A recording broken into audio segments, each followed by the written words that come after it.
Une mère du Kentucky souriait sur sa photo d'identité judiciaire après son arrestation pour mise en danger d'enfants, mais les accusations sont graves. Qu'est-ce qui aurait poussé Morgan Chapman à laisser ses deux jeunes enfants seuls à la maison pendant des heures? Et la peine potentielle est-elle adaptée au crime présumé? Bienvenue dans Sidebar, présenté par Law & Crime. Pikeville, Kentucky, est une toute petite ville dans l'est du Kentucky et elle est assez proche des frontières de la Virginie et de la Virginie occidentale. Elle compte une population estimée à seulement environ 7000 habitants. C'est selon les dernières données du recensement.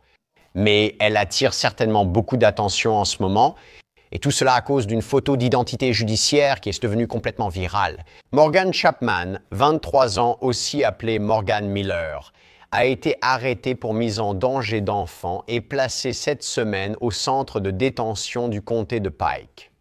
Maintenant, un rapport de citation déposé par le service de police de Pikeville nous donne en quelque sorte des détails sur ce que les agents disent s'être passé. Cela s'est produit le 8 septembre aux appartements Northgate. Nous allons en discuter. Je ne serai pas seul. J'invite l'avocat de la défense pénale, John Day. Merci d'être venu, John. Tout d'abord, avant d'entrer dans les détails, la mise en danger d'un enfant, d'après ce que je comprends, c'est un délit de classe A dans le Kentucky. Cela peut généralement couvrir tout un éventail de choses, n'est-ce pas?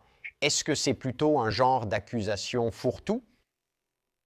Oui, merci de l'invitation. Oui, c'est ça. Au Kentucky, c'est un grave délit. Dans de nombreuses juridictions, cela serait considéré comme un crime. Mais la mise en danger d'un enfant, c'est juste le fait de le placer dans une situation où il pourrait être blessé, pas forcément qu'il l'a été. Il s'agit donc d'une accusation assez large et générale. Et est-ce que c'est généralement une accusation indépendante ou est-ce qu'on la voit habituellement associée à autre chose? Eh bien, ça peut l'être. Je veux dire, souvent, on la voit dans des affaires où quelqu'un est arrêté pour conduite en état d'ivresse et il y a un enfant dans la voiture. Selon la juridiction, c'est une infraction distincte. Dans de nombreux États, c'est même un crime. Donc, c'est intéressant qu'au Kentucky, quelque chose comme ça soit considéré comme un délit de haut niveau. Alors que dans d'autres États, vous verrez que c'est poursuivi au niveau criminel. D'après les rapports, nous sommes lundi 8 septembre, il est environ 21 heures. La police de Pikeville intervient dans ce complexe après un appel pour dispute domestique. Quand ils se rendent à l'appartement, ils trouvent deux jeunes enfants, aucun adulte. D'accord. Le rapport précise, à mon arrivée, j'ai essayé de contacter les résidents. En frappant à la porte, deux très jeunes enfants ont ouvert. En effectuant une fouille de sécurité de l'appartement, il a été découvert que les enfants étaient laissés seuls à la maison. Après un contact supplémentaire avec les enfants, il a été découvert qu'ils avaient 4 et 2 ans. Jean, laissez-moi m'arrêter là. Laisser des enfants de cet âge seuls, même pour quelques minutes, mettre la loi de côté est très préoccupant et peut mener au désastre. Mais cela met-il vraiment des enfants en danger? La réponse courte, c'est oui. C'est comme un crime de responsabilité stricte. Par exemple, l'équivalent dans le code de la route serait l'excès de vitesse. Vous dépassez la limite de vitesse et laissez un enfant seul, même brièvement. La loi n'admet aucune excuse. C'est comme, j'allais juste chez le voisin, j'allais juste y aller. Je veux dire, 4 et 2 ans, ils peuvent se retrouver dans toutes sortes de situations. Donc oui, c'est un crime en soi. Il n'a même pas besoin qu'il se passe quelque chose de grave pour être accusé de mise en danger d'enfant. Au fait, si ces deux jeunes enfants viennent à la porte, il pourrait être difficile de les comprendre en tant que témoins. Qu'est-ce qui se passe? Comment c'est arrivé, hein? Oui, quelqu'un a forcément passé l'appel, sûrement un voisin ou un membre de la famille inquiet. Je veux dire, quelqu'un a remarqué que ces deux petits-enfants étaient tout seuls. Et vous savez, il y a des informations dans le rapport de police disant qu'un voisin a dit « Eh bien, on m'a demandé de surveiller les enfants pendant quelques minutes. » Vous savez, et soudain, quelques minutes se transforment en un certain nombre d'heures. Donc, des enfants seuls, quelque chose de grave pourrait arriver. C'est pour ça que c'est un crime. On ne fait tout simplement pas ça.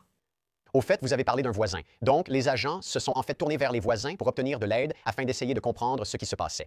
En lisant le rapport, je cite, « En prenant contact avec plusieurs appartements voisins, tous ont indiqué qu'ils ne savaient pas où était la mère. La voisine d'en face, Mademoiselle Patrick, a indiqué aux agents que la mère lui avait demandé de surveiller les enfants vers 17 heures. Ce jour-là, Patrick a ensuite indiqué aux agents que la mère lui avait dit qu'elle voulait, je cite, « aller fumer » et ne voulait pas que les enfants soient là. Et il est précisé que « aller fumer » est un terme courant dans la rue pour désigner le fait de fumer de la marijuana. John, arrêtons-nous encore. Maintenant, cette voisine accuse Chapman, disant qu'elle lui a demandé de surveiller les enfants. Cette voisine, d'ailleurs, a la responsabilité de s'assurer que les enfants sont en sécurité, qu'elle veuille faire du babysitting ou non. Existe-t-il une responsabilité légale ici? Non, il n'y a pas de responsabilité légale, sauf si les voisins ont accepté de surveiller les enfants ou de les garder chez eux. Je veux dire, cela va certainement constituer une défense face à l'accusation à laquelle cette femme est confrontée. S'il y a une sorte de transaction avec le voisin où le voisin accepte de prendre les enfants, mais ce n'est pas ce qui s'est passé ici. Il semble qu'un voisin inquiet, qu'il s'agisse de la personne citée dans le rapport de police ou d'un autre membre de la petite communauté, ait jugé la situation dangereuse. Il faut appeler la police et signaler la situation. Nous suivons cette histoire depuis le début grâce au soutien de notre sponsor, Morgan, le plus grand cabinet d'avocats spécialisé en blessures aux États-Unis, avec plus de 1000 avocats.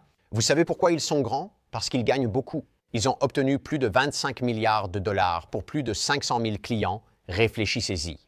Récemment, vous avez eu un client en Floride qui a reçu 12 millions de dollars alors que la compagnie d'assurance n'offrait que 350 000 dollars.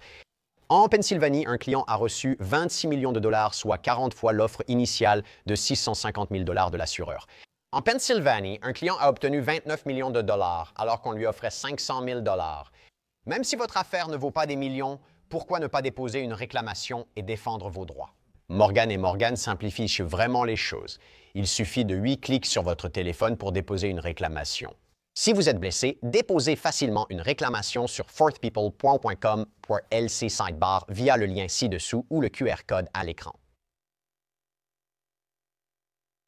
Ce récit ne l'aidera sûrement pas à comprendre pourquoi elle aurait voulu partir. Et si c'était urgent, si elle pensait « je dois partir maintenant, pas le temps de prendre les enfants », peux-tu juste les surveiller?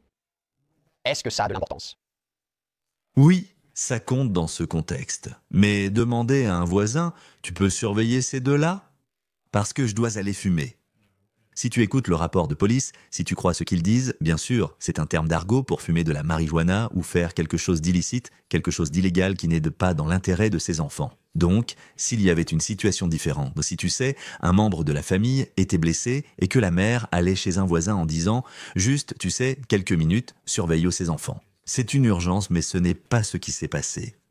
Au fait, je n'ai même pas mentionné ce qui s'est passé ensuite. Donc, pendant que les policiers essaient de déterminer la suite, tu sais ce qui se passe? Chapman rentre à la maison. Oui, citation. L'enfant de 4 ans a donné le nom de sa mère aux policiers.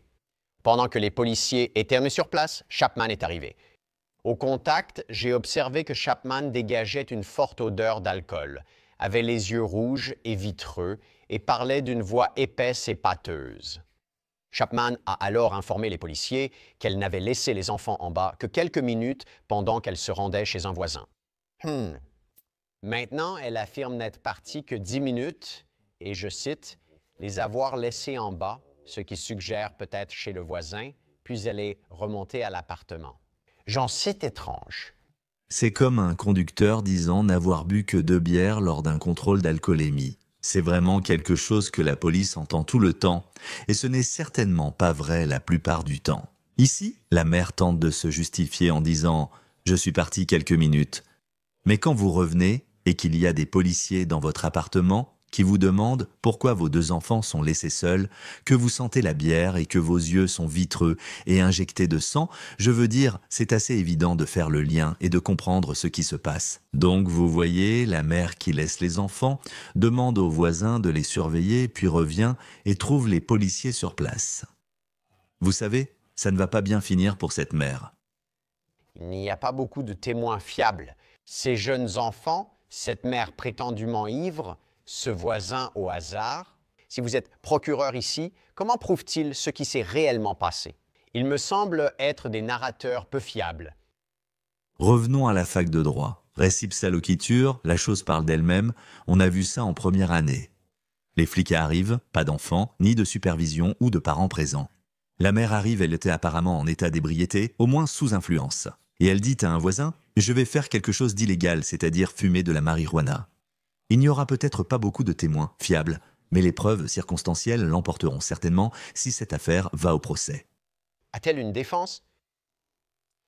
Elle a une défense du genre « Et vous savez, je suis juste une personne stupide qui a fait un choix stupide impliquant des enfants qui auraient vraiment pu être blessés. » Ce n'est pas vraiment une défense, à moins qu'il y ait quelque chose pour établir qu'elle avait une raison de partir. Je n'aimerais pas défendre cette affaire. Moi aussi vous êtes son avocat et vous devez faire au mieux. Mais que dire? Vous jugez son jugement mauvais. Elle n'aurait jamais dû avoir d'enfant, à la base. Je veux dire, c'est vraiment difficile. Les faits sont assez simples, à moins qu'il y ait quelque chose qu'on ne sait pas et qui n'était pas dans le rapport de police.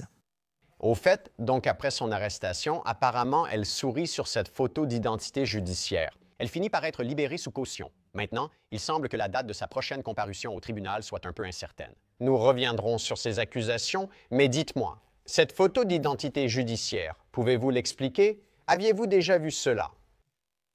Vous savez, j'essaie, tout est amusant jusqu'à ce que vous soyez inculpé pénalement et que les services sociaux vous retirent votre enfant. Cette photo d'identité judiciaire en dit long sur la personne concernée. Si tu trouves ça mignon et drôle, tu portes une tenue de prison façon uniforme rayé orange et blanc. Les agents de la prison te disent « D'accord, on va devoir te prendre en photo ». Et tu décides que c'est le moment d'en faire, tu sais, une séance photo glamour. Cela montre bien à qui on a affaire et qu'il ne prend pas cela au sérieux. Évidemment, cette photo d'identité judiciaire va devenir virale et les gens vont juger cette femme à cause de son choix. Non seulement d'avoir laissé les enfants seuls, selon la police, mais aussi parce qu'au moment où on prend sa photo d'identité, elle décide d'en faire quelque chose d'humoristique, ce qui est totalement déplacé et inapproprié, et ça en dit long sur ce qui se passe dans sa tête. Et d'ailleurs, je devrais dire, tu sais, est-ce que ça peut être utilisé contre elle au procès? Tu as déjà vu ça? Une photo d'identité judiciaire a-t-elle déjà servi à prouver qu'un prévenu ne prend pas la gravité de son crime au sérieux? Ça montre l'intention, ça montre une sorte d'élément du crime. Bien sûr, si je poursuis cette affaire, j'essaierai d'inclure cela. Vous savez, si jamais ça va devant un jury, par exemple, vous voulez que le jury dise, évidemment, qu'elle n'enseigne pas, qu'elle ne prend rien de tout ça au sérieux. Et je voudrais qu'il le voie, si je peux le faire accepter par le juge, parce que cette photo d'identité nous en dit long sur cette situation. Malheureusement, les victimes ici sont ces deux enfants qui n'ont rien pu dire dans cette affaire. Mais si ta mère décide que c'est ainsi qu'il faut réagir après avoir été arrêté pour t'avoir mis en danger, tu sais, malheureusement, ils n'auront pas une belle vie devant eux. Oui, donc la mise en danger d'enfants est un délit de classe A. C'est le cas dans le Kentucky. Cela entraîne une peine maximale d'environ 1 an de prison. D'après ce que vous comprenez, y a-t-il des circonstances aggravantes à cela? Est-ce suffisant pour dissuader quelqu'un de refaire quelque chose comme ça? Oui, heureusement ici, aucun enfant n'a été blessé. Personne n'a pris de couteau de cuisine. Personne n'est tombé ni blessé. Selon le rapport de police, il ne s'est rien passé d'autre aux enfants. Donc ça, il faut en être reconnaissant. Mais en tant que crime isolé, c'est une situation de responsabilité stricte. Vous avez laissé ces enfants seuls. Un grave incident aurait pu se produire. C'est pourquoi il existe des lois pour inciter les parents à ne pas laisser leurs enfants seuls s'ils sortent fumer de la marijuana.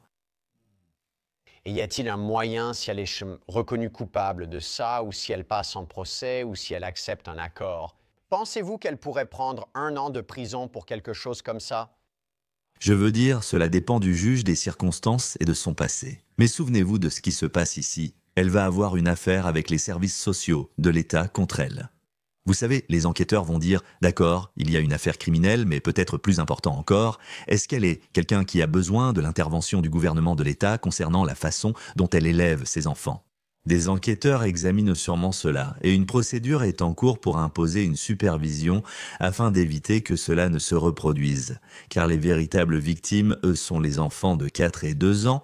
Si la mère estime que cette éducation est acceptable, un juge du tribunal pour enfants ou une autre personne pourrait intervenir et exiger un changement. Pour être clair, cela n'empêche pas forcément qu'elle récupère la garde de ses enfants, n'est-ce pas?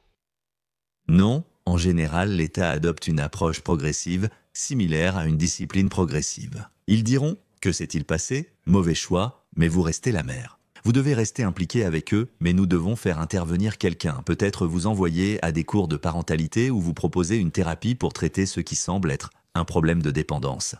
Donc, il y a plusieurs facteurs qui vont intervenir. Elle ne perdrait pas automatiquement la garde, à moins que quelqu'un ne détermine qu'il y a plus que ce que nous savons actuellement. Mais l'État aura toujours une approche progressive, où ils essaient d'éduquer la mère, de s'assurer que les enfants sont protégés contre tout comportement futur inapproprié. Maintenant, l'ex de Chapman a publié sur Facebook qu'il recevait beaucoup de questions concernant son arrestation. Et il affirme qu'elle traînait et buvait avec son petit ami de 16 ans.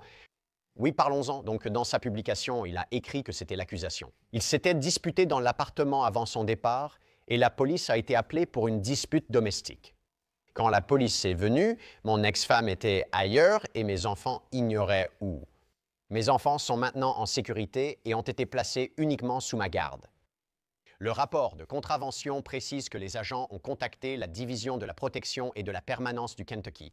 C'est l'agence chargée du bien-être des enfants. C'est un facteur qui complique les choses, n'est-ce pas, John? C'est un facteur qui complique les choses. Et à la fois les tribunaux et les services d'au-dessus de protection de l'État vont examiner le jugement de cette jeune maman, non seulement pour avoir laissé les enfants seuls, pour la consommation de substances, mais aussi si le partenaire dans sa vie est mineur, cela peut, selon les circonstances et selon l'État, entraîner d'autres accusations contre elle. Donc, encore une fois, des questions sur cette jeune femme, sur ce qui se passe dans les lobes frontaux de son cerveau, là où se forme notre jugement. Elle choisit une photo glamour pour son identité judiciaire. Après sa libération, elle pourrait traîner de nouveau avec son petit ami de 16 ans. Il y a beaucoup de problèmes et de signaux d'alarme. Et celle-ci n'est pas terminée. Et très rapidement, avant de conclure, où voyez-vous cette affaire aller légalement en ce qui concerne les prochaines étapes, le processus? Eh bien, vous savez, cela dépend de son passé, je veux dire. Va-t-elle plaider coupable à un délit? Y a-t-il un accord qui a été conclu? En tant que procureur, votre priorité est de protéger ses enfants de tout préjudice futur. Cela peut donc influencer leur manière de résoudre l'affaire pénale. En ce qui concerne des choses comme la garde et l'intervention de l'État, vous pouvez imaginer que cela va être une situation qui va durer. Il pourrait donc y avoir une sorte de résolution globale où le gouvernement intervient et dit « Vous avez besoin d'aide ici parce que vous n'êtes pas une très bonne mère ». Et donc, c'est certainement quelque chose que je m'attends à ce qu'il fasse, mettre en place un accord global avec l'accusation criminelle et l'intervention des services de protection de l'enfance. John Day, merci beaucoup d'avoir pris le temps. C'est toujours un plaisir de vous avoir avec nous. Je vous en suis reconnaissant. Merci Jesse. C'est tout pour l'instant sur Sidebar. Merci à tous de nous avoir rejoints. Abonnez-vous sur YouTube, Apple Podcast, Spotify ou votre plateforme de podcast habituelle. Vous pouvez me suivre sur X ou Instagram. Je suis Jesse Weber. Je vous dis à la prochaine.